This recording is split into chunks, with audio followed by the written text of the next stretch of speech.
Este no es parte del mensaje, simplemente una observación. Estaba pensando cuando el hermano Juan dirigía, y llegó el momento de dar testimonio. Generalmente pensamos que tenemos que dar testimonio cuando Dios nos bendice, tal vez sanándonos de algún mal, tal vez dándonos un mejor trabajo, tal vez ayudándonos con cualquiera de las situaciones que a veces encaramos. Cuando nada sucede así, que sea algo extraordinario, no tenemos nada que decir.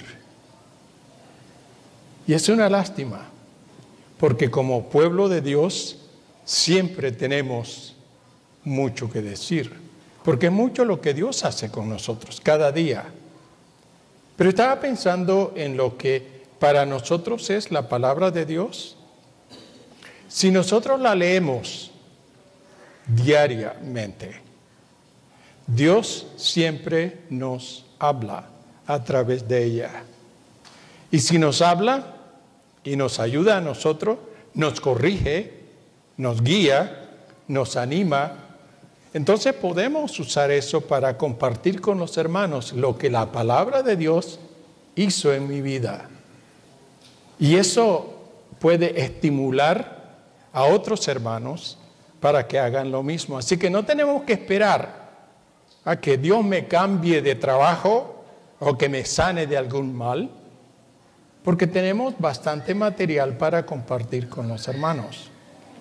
Así que la próxima vez cuando el hermano pida de testimonio, no esperen que la hermana Margarita es la que tiene que levantarse y hablar. Usted como cristiano, como cristiana, sin duda que Dios trata con usted.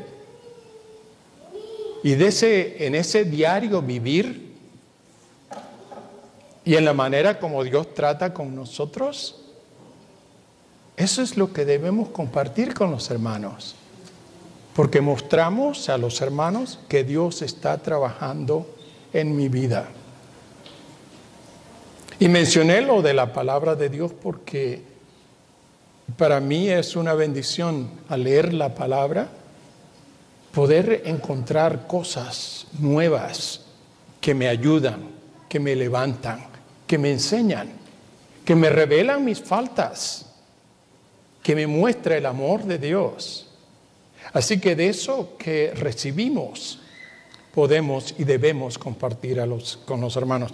Así que menciono esto para animarlos a ustedes, que hagan ese ejercicio de poder compartir con los hermanos lo que Dios y cómo Dios está trabajando en su vida. Porque pienso yo que siempre está trabajando en nosotros. Ese no era parte del sermón, ni es la introducción. Aquí viene el sermón.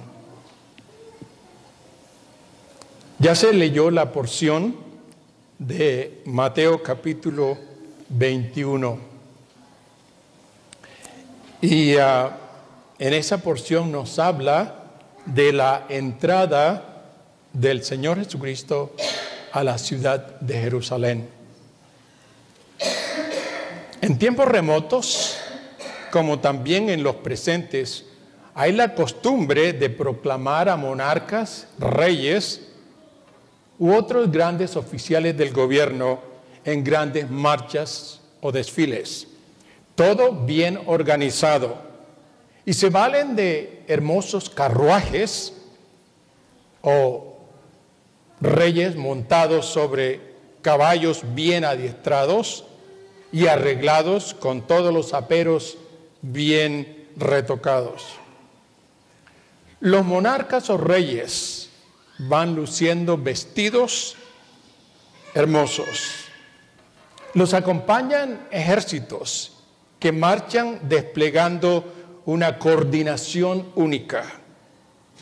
En los últimos tiempos se están enfocando más bien en todo el armamento bélico que haya adquirido el país.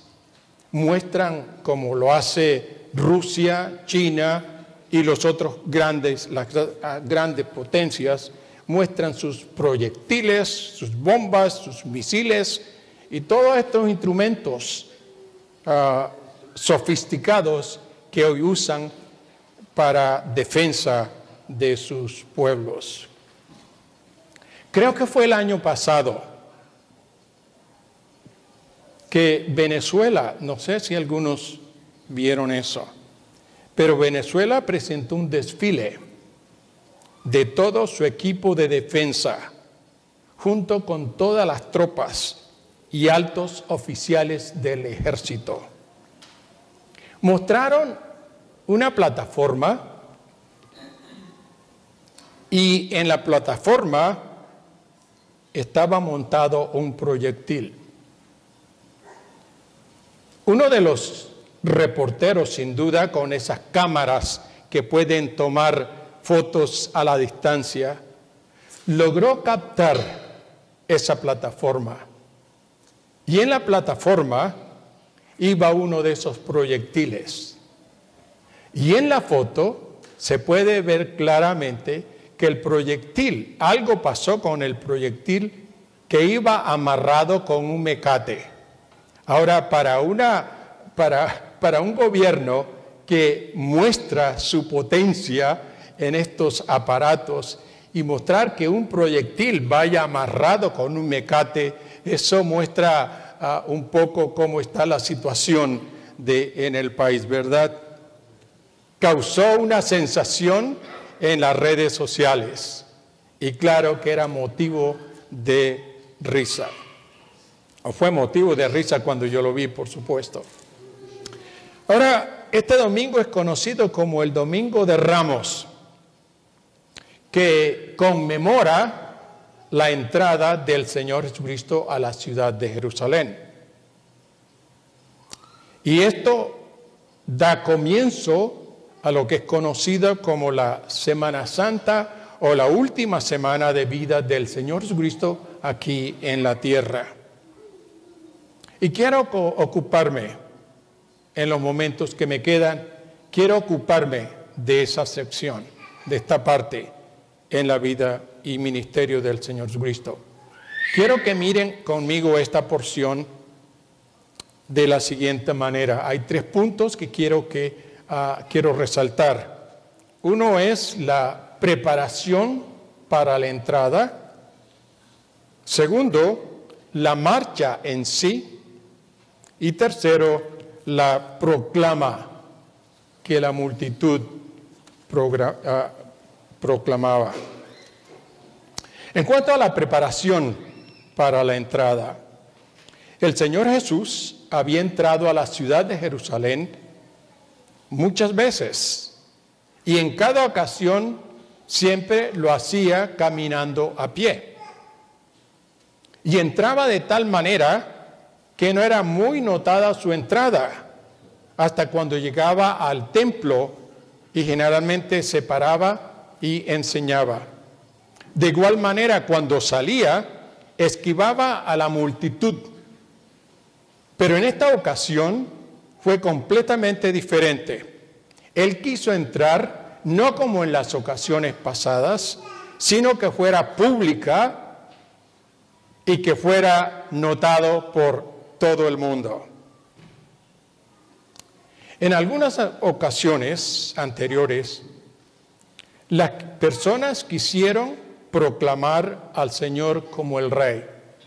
La Biblia, los escritores de los evangelios nos dicen que en algunas ocasiones la gente quisieron proclamarlo Rey. Sin embargo, Él esquivó eso. Él no permitió que se proclamara Rey cuando ellos quisieron, porque no era su tiempo. Llegaría el momento cuando Él lo haría, y esta es la ocasión cuando se presenta. Ahora, en cuanto a la preparación, quiero que notemos un par de cosas. Y la primera cosa que notamos, que nos dice el escritor es que el Señor ordena, llama a 2 de sus discípulos y les dice, eso es lo que dice el escritor, cuando se acercaron a Jerusalén y vinieron a Betfagé, al monte de los olivos, Jesús envió 2 de sus discípulos y les dijo, id a la aldea que está enfrente de vosotros y luego hallaréis un asna atada y un pollino con ella. Desatadlo y traédmelo. Ahora, esa es la primera cosa que el Señor hace. Llama a 2 de sus discípulos y los manda para que busquen el animal que Él va a usar, con el que va a entrar a la ciudad. Y lo que le traen es un pollino, porque eso es lo que Él pidió. Eso es lo que Él indicó, que fueran a traer un asno. Ahora, en aquel país, en aquel entonces, como hoy en día en algunos de nuestros pueblos, se usa al asno o al burro, como generalmente lo llamamos, como un animal de carga para viajar. Pero nunca se usa para que un rey o un monarca o un gran oficial del gobierno se monte sobre un burro. El caballo fue usado y es usado para mostrar, cuando se trata de un desfile o de una marcha, al hombre, al rey o al monarca que va montado sobre ese animal. Sin embargo, eso es lo que el Señor Jesucristo escogió, un asno. La segunda cosa que nos dice la Escritura es que Él no tenía el asno. Él dijo, vayan a la aldea al frente y encontrarán el animal y lo desatan. Y cuando lo estén desatando, sin duda que el dueño va a preguntar qué es lo que están haciendo, para dónde van con ese animal. Y entonces ustedes le dirán, el Señor lo necesita. Y eso es todo. Llegamos entonces a considerar que el Señor ni siquiera era dueño del burro. Tuvo que prestarlo. Un asno prestado. Y sabe, eso me hizo pensar que el Señor Jesucristo nunca tuvo cosas. Cuando Él nació, nos dice la Escritura que nació en un pesebre. Sus padres no tenían lugar donde vivir, a lo menos en la ciudad donde nació. Nos dice la Escritura que cuando Él murió, no tenía una sepultura. Prestaron una sepultura para colocar su cuerpo. Y ahora encontramos que Él necesita un animal, no tiene un animal y tiene que prestarlo. Eso concuerda con lo que el mismo Señor Jesucristo dijo cuando le preguntaron, Señor, ¿dónde moras? Y Él dijo, las zorras tienen sus cuevas, pero el Hijo del Hombre no tiene donde recostar su cabeza. Ahora piense por un momento, el dueño del universo, el creador del universo, el que pudo darse el lujo de pedir cualquiera de los mejores caballos de aquel entonces, no lo hizo porque no lo tenía. Ahora, si usted se compara con el Señor Jesucristo, usted notará que usted tiene más de lo que el Señor Jesucristo tuvo. Él dijo que las zorras tienen cuevas, pero Él no tenía nada. Y es cierto, por lo que nos dicen los escritores,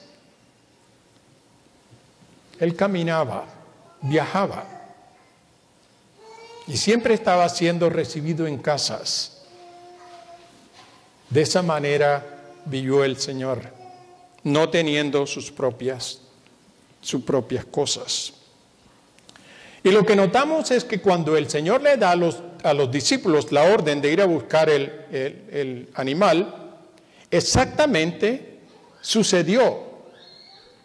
Ellos fueron, encontraron el animal, estaba atado y empezaron a desatarlo, y los dueños, aquí no nos dice, Mateo no nos indica, pero si leemos los otros evangelios, nos indican que los dueños le preguntaron qué hacen con el animal.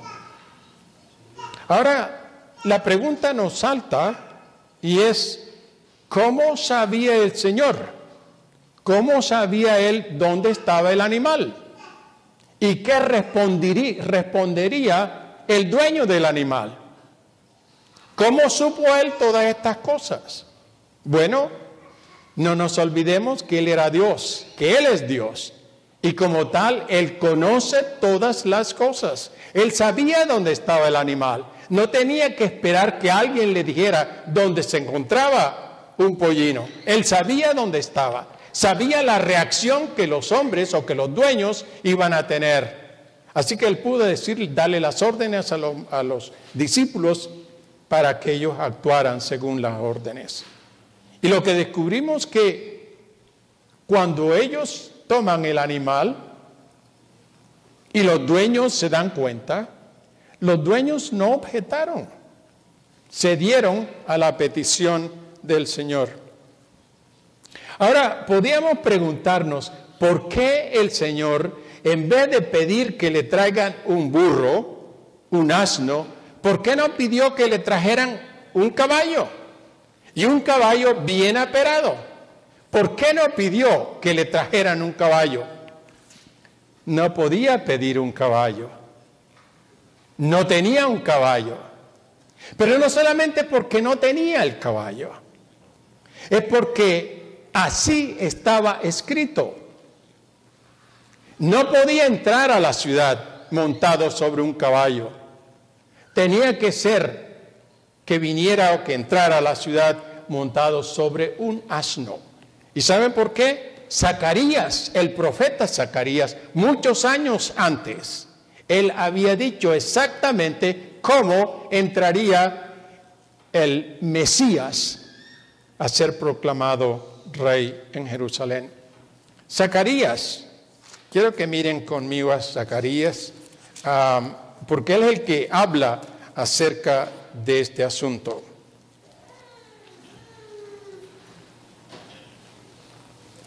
Zacarías en el capítulo 9 nos dice lo siguiente: alégrate mucho, hija de Sión, da voces de júbilo, hija de Jerusalén.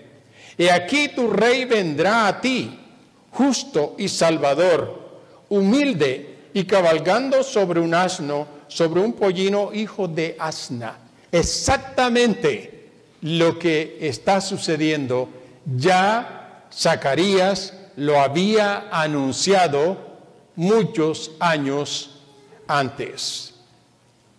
Y él nos dice que el profeta habla de él como el Salvador humilde y cabalgando sobre un asno. Y es cierto. Solamente una persona como el Señor pudo montarse sobre un animal de esa manera. Era un hombre, fue un hombre, pero fue Dios también. Y no muestra ningún poder. No hay ninguna prepotencia en su persona. Muestra más bien lo que el profeta había dicho. Un hombre humilde. Ahora miramos la marcha. Los discípulos traen el pollino y entonces comienza la marcha.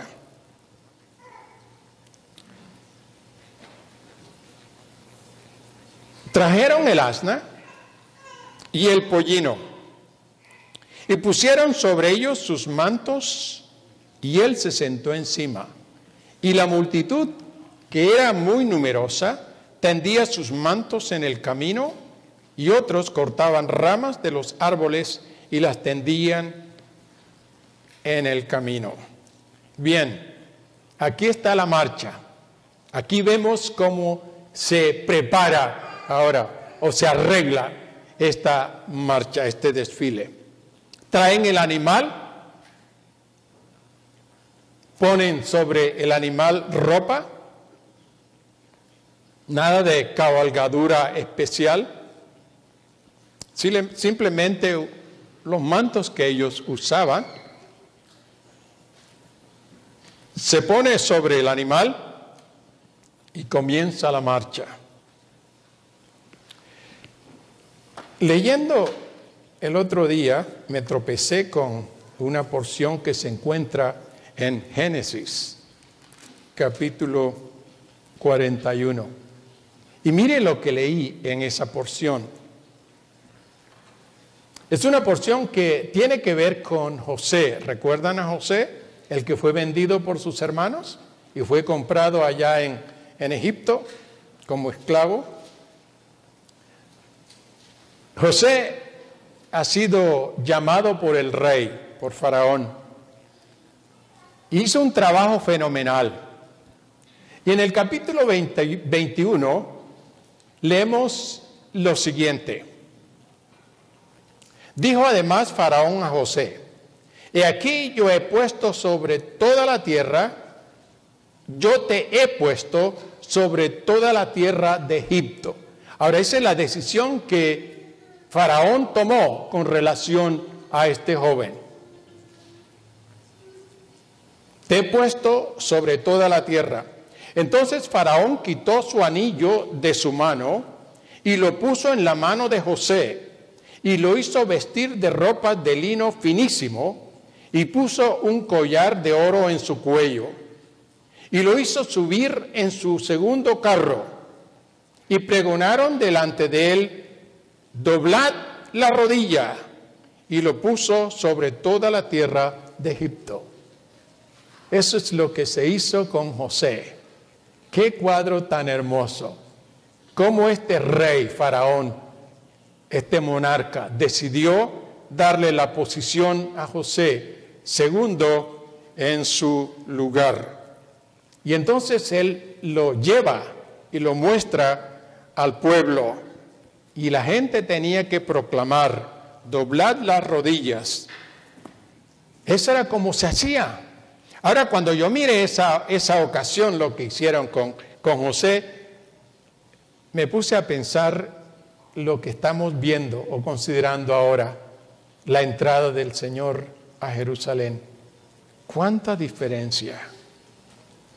Un hombre, no sobre un caballo, sobre una carroza, sobre un pollino. Nada de pompa, nada de vestidos lujosos. Solo trapos, mantos que la gente usaba. Ahora es interesante, estaba leyendo acerca de esa costumbre. ¿Por qué ponían mantos en el camino para que pasara el rey? Y descubrí que el tomar su manto y ponerlo en el suelo indicaba que las personas estaban sometiéndose al monarca, sujetándose al monarca. Una buena actitud, bonita actitud, de poder ofrecerle, si no tiene más nada, a lo menos el manto. Y con ello quiere decir, no solamente el manto, me estoy ofreciendo yo mismo para que tú seas mi rey, mi jefe, mi señor. Además de los mantos, dice que cortaron ramas, palmas, y con esa felicitaban al rey. Ahora, la marcha, la multitud, no hay nada organizado. Era una multitud o una marcha desorganizada. Dice que iban gentes adelante y iban gentes atrás. Cuando usted mira los desfiles hoy día, usted puede ver cómo van los soldados marchando en forma uniforme. Tremenda cosa que hacen. Bueno, aquí vemos que no había eso. Ahí está el maestro, ahí está el Señor. Pero van de la manera como ellos lo consideraron. No desplegaron espadas, no desplegaron lanzas o arcos. que mostrara el poder de ese rey que estaba siendo mostrado al pueblo. Simplemente ramas tronchadas de árboles y palmeras.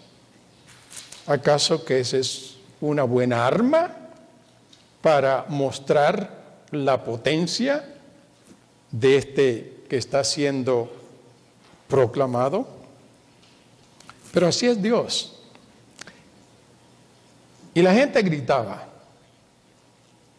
Ahora, para aquellos quienes estaban acostumbrados a ver desfiles, marchas, viendo a los monarcas vestidos y yendo sobre caballos o carrozas, con toda la pompa del caso, debió verse para esta gente ese desfile como la cosa más ridícula.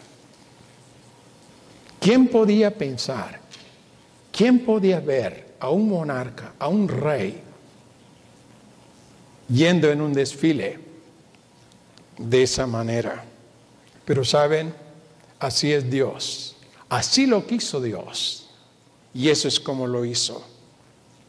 El apóstol Pablo, en la epístola a los Filipenses, él dice lo siguiente, escuche. Siendo Dios, hablando del Señor Jesucristo, quien él dice que es Dios, siendo Dios, no estimó ser igual a Dios como cosa a que aferrarse, tomando forma de siervo. Eso es lo que vemos aquí. No un monarca que muestre sus músculos de poder. Toda humildad. Todo un hombre sencillo que muestra realmente quién era él. Así que aquí encontramos entonces esa multitud que van acompañándolo. Ahora, cuando consideraba esto, miré la reacción del pueblo. Dice que la multitud, que era muy numerosa, tendían sus mantos en el camino y cortaban ramas de los árboles y las tendían en el campo. Y la gente que iba delante y la que iban detrás clamaban diciendo: Hosana al Hijo de Dios, al Hijo de David, bendito el que viene en el nombre del Señor, hosana en las alturas. Ahora, al ver ese desfile, esa presentación, ¿era para que la gente se asustara, se alarmara? En ninguna manera. Sin embargo, dice que la ciudad se conmovió. Cuando entró él a Jerusalén, toda la ciudad se conmovió. Y decían: ¿quién es este? Recuerda, creo que hace unos domingos atrás hablé acerca de la tormenta cuando el Señor estaba con los discípulos en el mar y Él calmó la tempestad, toda una tempestad furiosa. Como los discípulos, cuando ven que el Señor habla y calma la tempestad y se establece una calma completa, dijeron: ¿quién es este que aún los vientos le obedecen? Cuando la multitud ve aquel desfile, cosa ridícula, sin embargo, eso es lo que dicen: ¿quién es este? ¿Cómo pudo él conmover y mover a la ciudad y los asombrara de la manera como los asombraron? Y por lo que decían que era la proclama, que es lo que vamos a ver, eso los impresionó bastante. Ahora, la proclama que el grupo iba con él, iban diciendo, no fue algo que él preparó de antemano. No es que llegó alguien y preparó un coro, un grupo de personas para que dieran la señal, como en el caso de José, lo que Faraón dijo que tenían que decir cuando iba José siendo presentado al pueblo. Aquí no sucedió eso. Pero la proclama fue una proclama espontánea. Y la proclama fue de tal magnitud que sacudió al pueblo. Hay simplemente 3 frases, a lo menos de las que nos da aquí Mateo, que el pueblo que iba con el Señor clamaba. Dijeron, Hosana al Hijo de Dios, al Hijo de David. 1. 2, bendito el que viene en el nombre del Señor. Hosana en las alturas. Son 3 palabras, 3 frases sencillas, pero muy significativas. Hosana al Hijo de Dios. ¿Qué quiere decir eso? Bueno, el término Hosana quiere decir salva ahora. Ahora, miren la conexión. Cuando usan el término salva, estaban implicando con esa palabra que el que venía sobre ese pollino era un salvador, no era cualquier persona, no era cualquier rey, no era cualquier monarca, era el salvador del mundo, el que esperaba a Israel. Y eso es lo que ellos están diciendo. Salva ahora, Hosana al Hijo de David. La segunda cosa que está implicada en la declaración que ellos dan es que mencionan a David. ¿Quién era David? ¿Quién fue David? David fue el rey de Israel.